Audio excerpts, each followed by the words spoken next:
Bienvenidos a Historia del Crimen Real, el lugar donde exploramos los casos más intrigantes y misteriosos que han impactado a la sociedad. Angélica Farrugia nació en una fecha indeterminada de 1931 en Malta. Aunque los nombres de sus padres no son de conocimiento público, sí es sabido que tenía dos hermanos, Ralph y María. La llegada al mundo de Angélica coincidió con el período en que la isla del sur del Mediterráneo estaba bajo el protectorado del Reino Unido. Por lo demás, sobre su infancia temprana es muy poco lo que ha trascendido. Los detalles de su vida empezaron a conocerse a partir de que cumplió 24 años, pues fue cuando la joven decidió emigrar al Reino Unido. Corría el año 1955 y la nación insular estaba inmersa en un proceso de transformación posterior a la Segunda Guerra Mundial.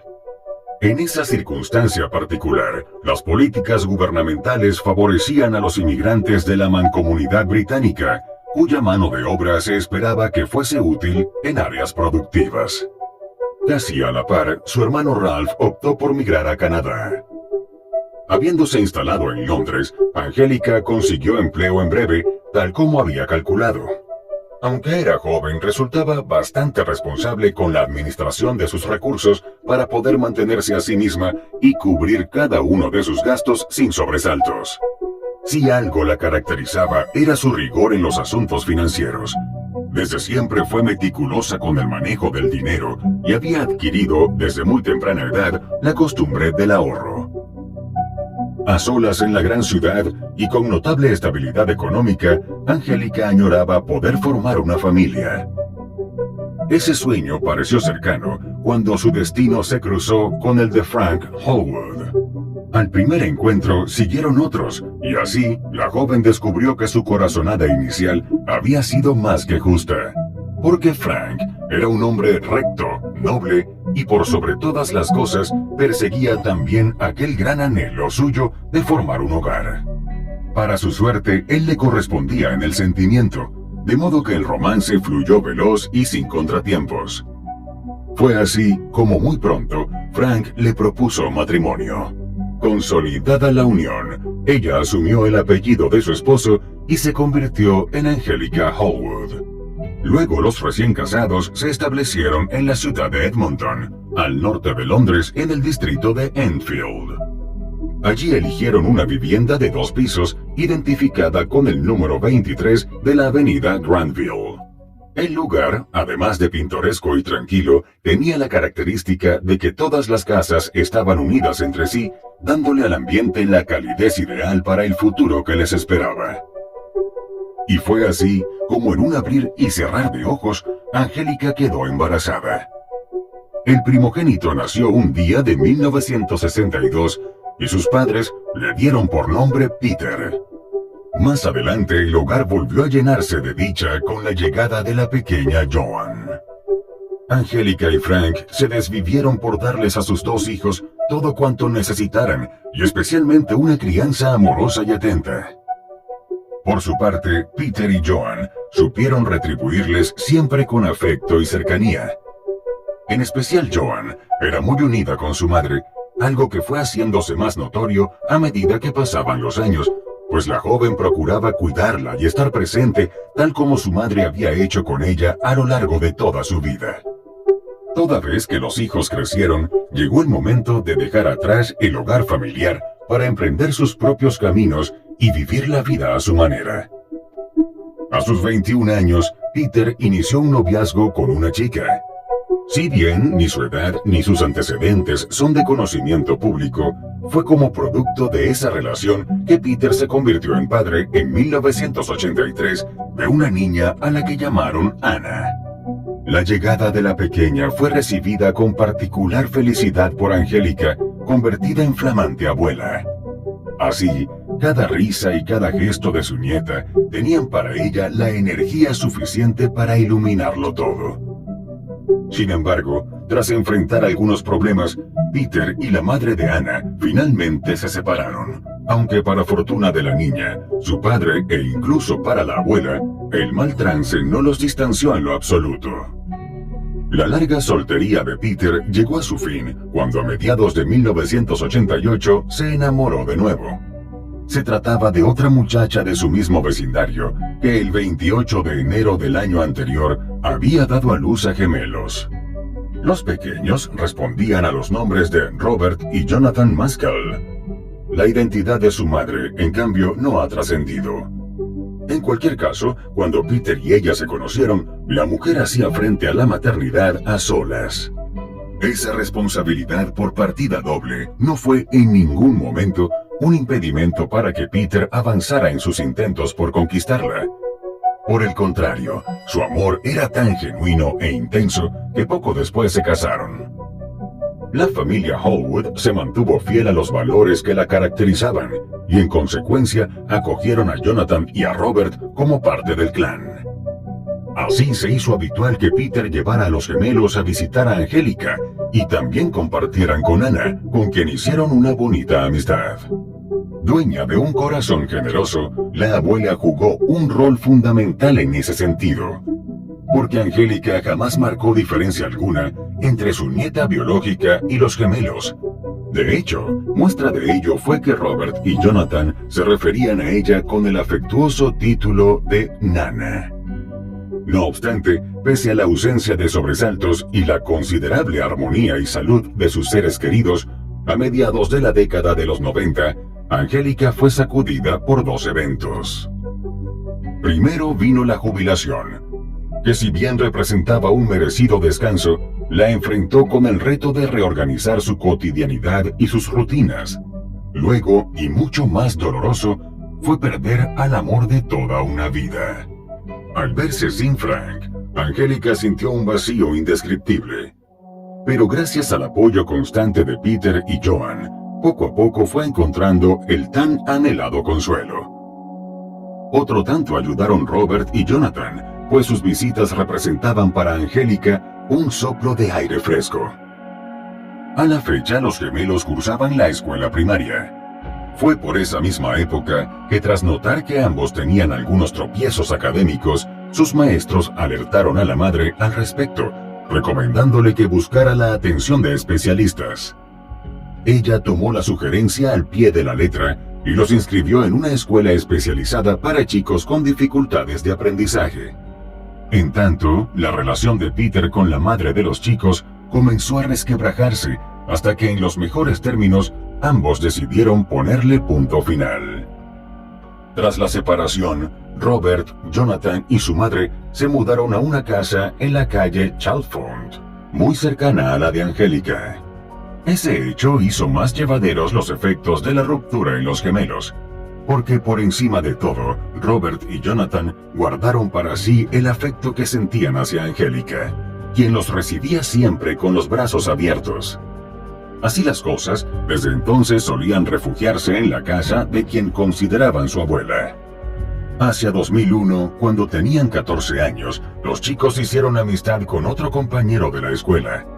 Se trataba de Dwayne Johnson, también oriundo de Edmonton, y quien era un año mayor que ellos. Dwayne no solo enfrentaba dificultades de aprendizaje, sino que además exhibía algunos problemas de conducta. Los tres coincidían en aspectos físicos, tales como una altura considerable de 1,88 m y utilizaban anteojos. Debido a esas características, lucían un tanto fuera de lo común a los ojos de los demás estudiantes que preferían mantener cierta distancia. Eso, a su vez, hacía que los integrantes del trío se sintieran algo marginados. De tal modo, el fuerte vínculo se dio de manera natural. En su carácter de mayor del grupo, Dwayne asumió el papel de líder, lo que Robert y Jonathan acataban sin reservas.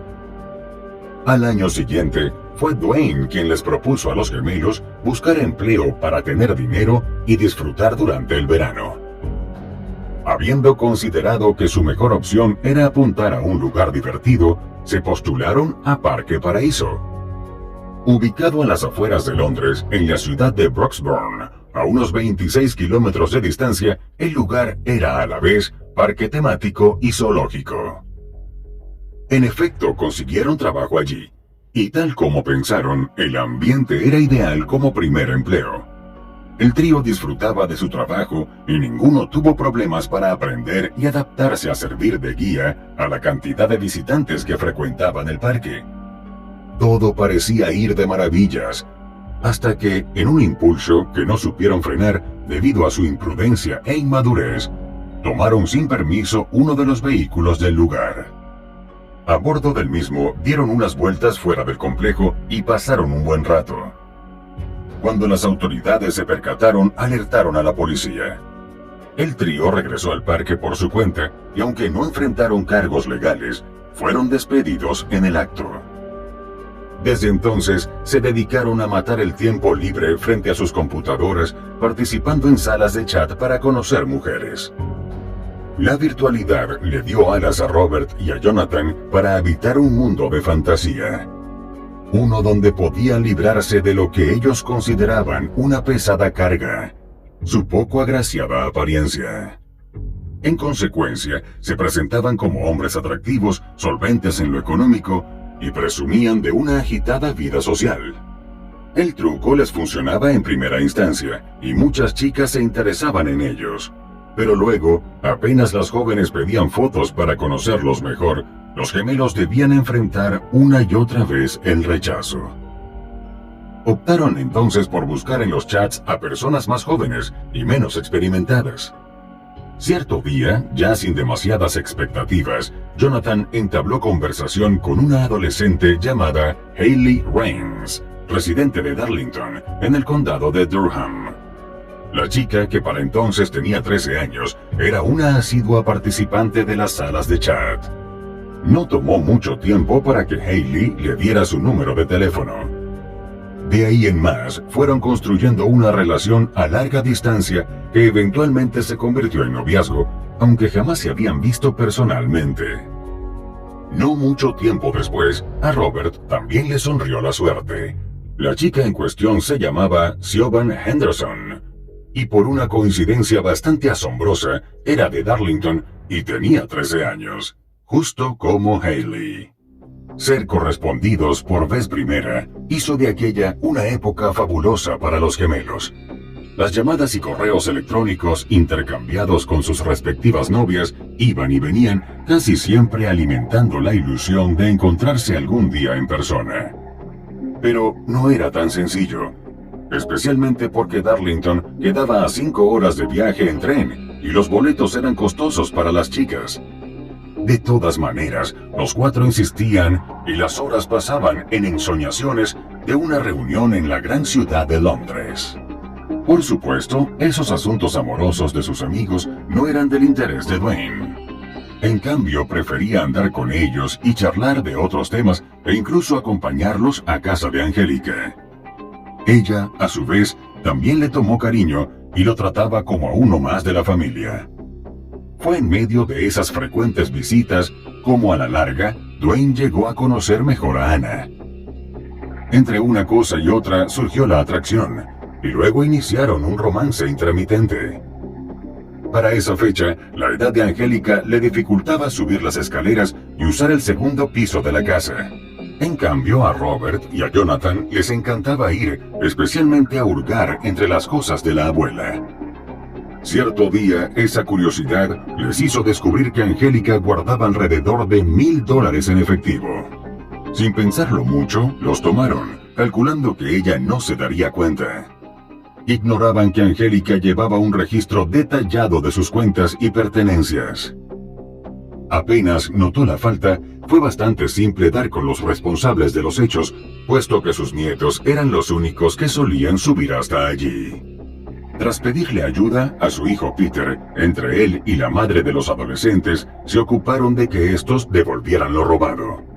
Aunque fue un golpe saberse burlada por sus nietos, al final Angélica optó por no darle mayor importancia al asunto.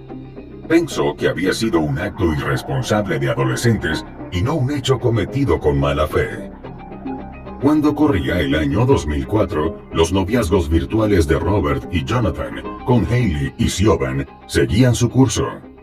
Salvo que, consumidos por el afán de darle rienda suelta a su apasionado amor, los hermanos comenzaron a contemplar la idea, no solo de conocerse, sino también de mudarse juntos y vivir como parejas convencionales. La idea entusiasmaba a las chicas, pero la falta de recursos aún era un impedimento. Adicionalmente, las frenaba el no haber completado sus estudios. Y por último, estaba un detalle no poco menor. Los padres de ninguna de las dos tenían conocimiento de sus respectivos romances. Mientras, en Londres, los estudios ya no eran una preocupación para Dwayne, básicamente porque había abandonado la escuela sin mayores explicaciones. En lugar de ir a clases, comenzó a andar en las calles, sin oficio conocido y mucho menos estabilidad alguna. Esa falta de metas en la vida a Anna parecía no importarle. Dwayne era justo entonces su amante secreto, al que mantenía oculto de su verdadero novio formal. Pero aquel estilo de vida de Dwayne tuvo sus consecuencias cuando a finales de 2004, tras enfrentar cargos relacionados con delitos de tránsito, el joven fue puesto en prisión. Entretanto, la cercanía de su cumpleaños número 18 parecía ser lo único en las mentes de los gemelos. No pensaban en trabajar y tampoco le daban mayor importancia a los estudios. Únicamente pasaban horas soñando que tenían el dinero suficiente para gastar en tonterías y lujos. Luego caían en cuenta de la realidad. Ese dinero no existía, salvo, quizá, en la casa de su abuela. Una vez que ese pensamiento pasó por sus mentes, le siguió rondando hasta que se convirtió en una idea que cobró fuerza. Entonces hicieron cálculos y estimaron que la ahorrativa Nana podría haber recaudado alrededor de $3,000. Elaborar un plan para hacerse con esa suma fue el paso siguiente.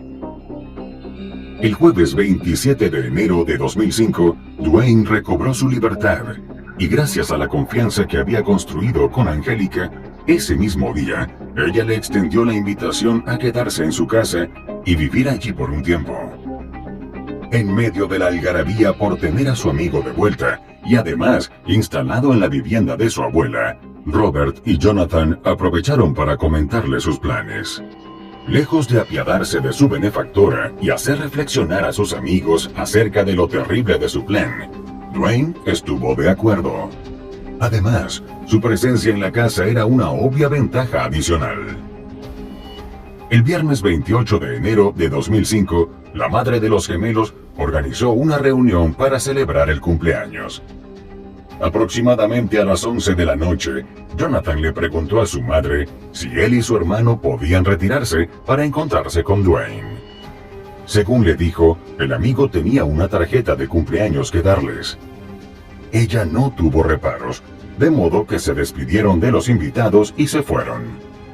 Dwayne los recibió en la entrada de la casa y los tres ingresaron con sigilo.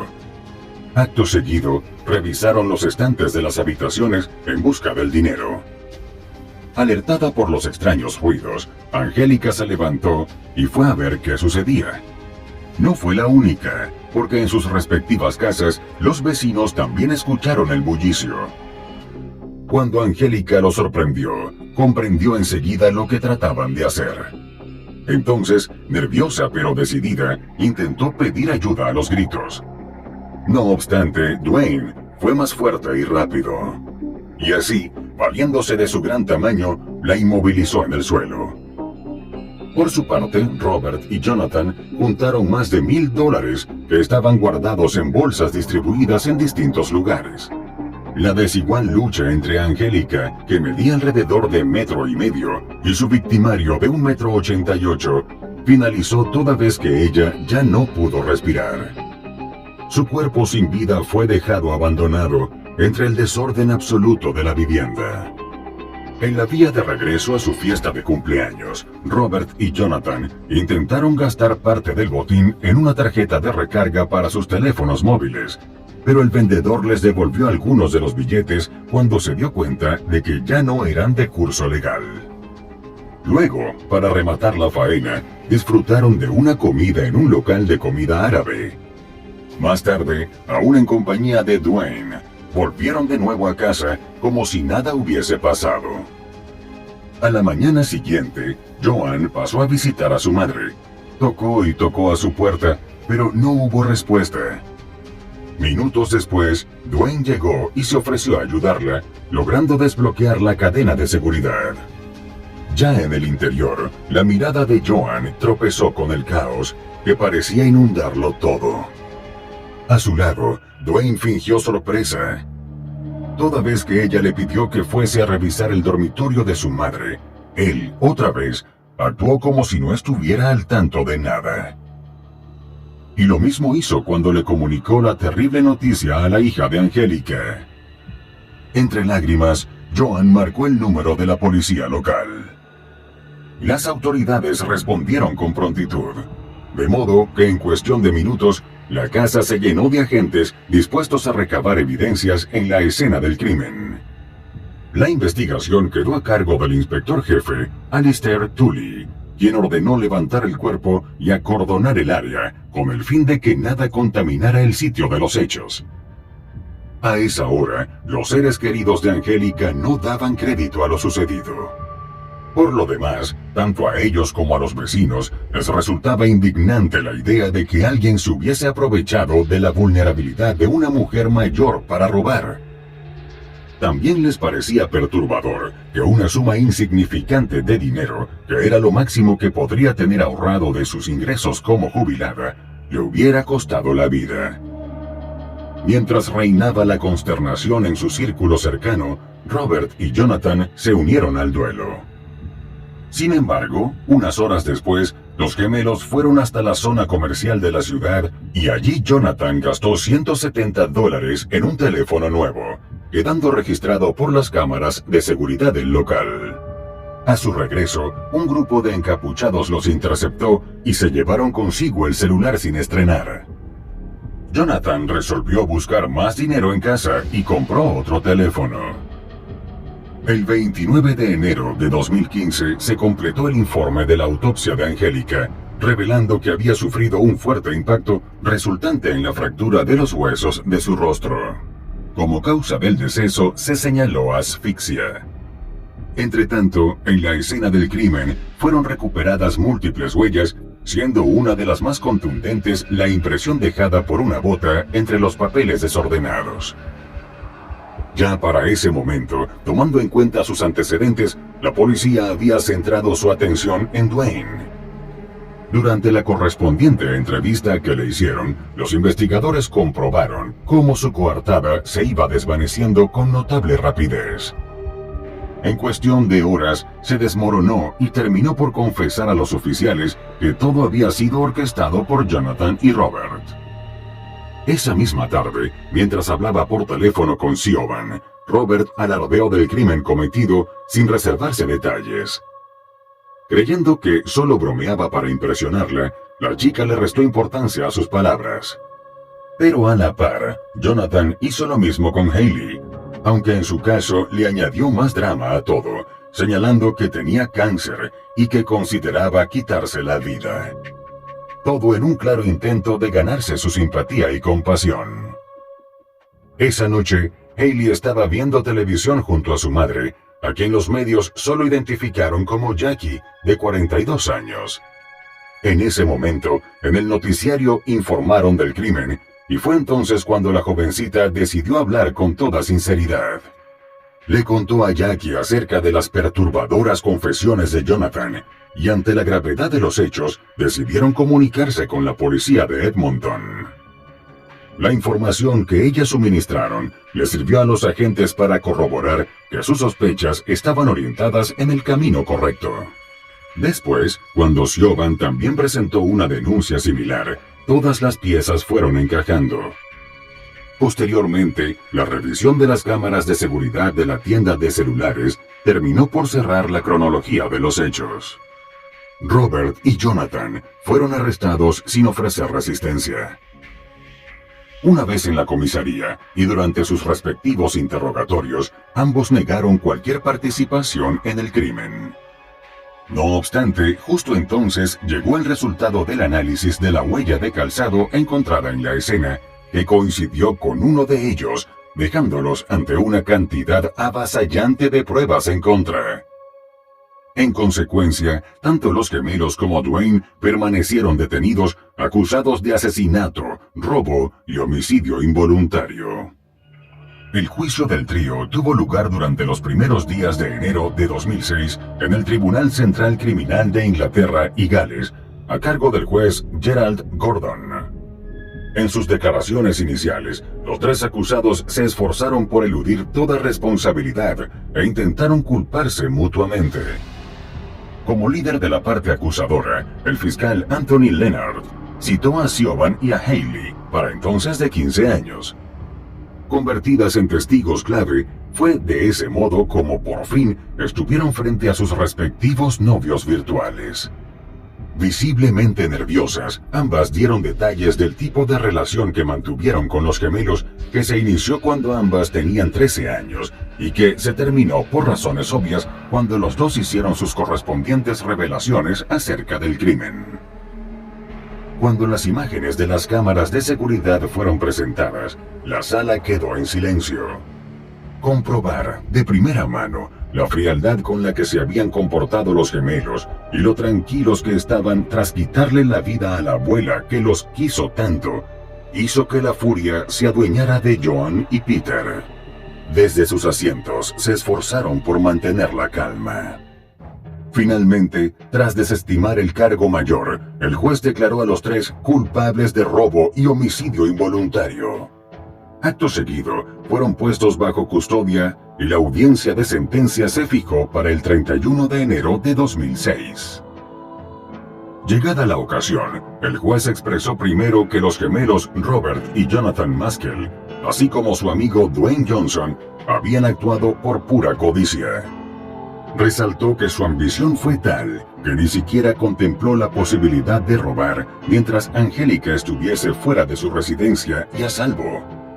En sus palabras, le resultaba imposible imaginar algo más despreciable que hacerle daño a una indefensa anciana que únicamente les había mostrado amabilidad a lo largo de su vida.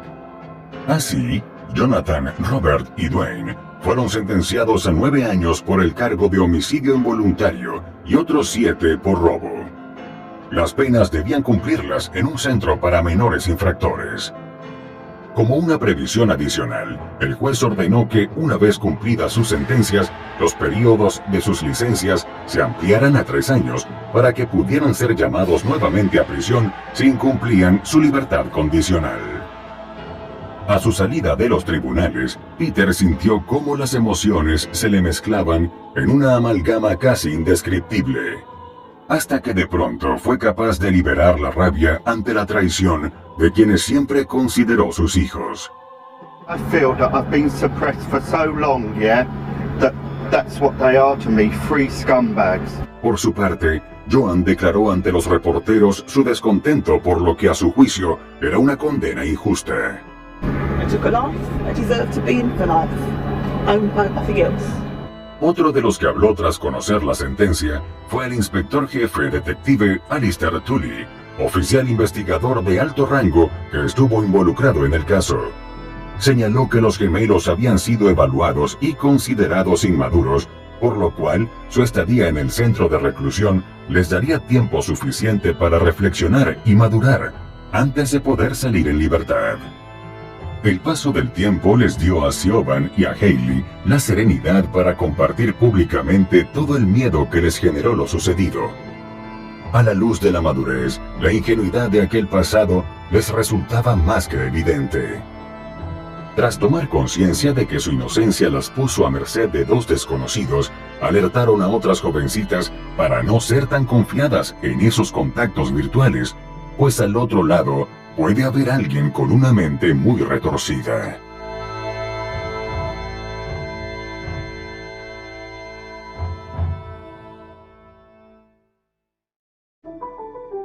Y bueno, querido espectador, aquí termina la historia criminal del día de hoy. Me interesaría mucho saber tu opinión, así que te pido que la dejes en los comentarios del video, siempre con respeto a la víctima y su familia. Podemos debatir, pero siempre con el respeto que todos merecemos.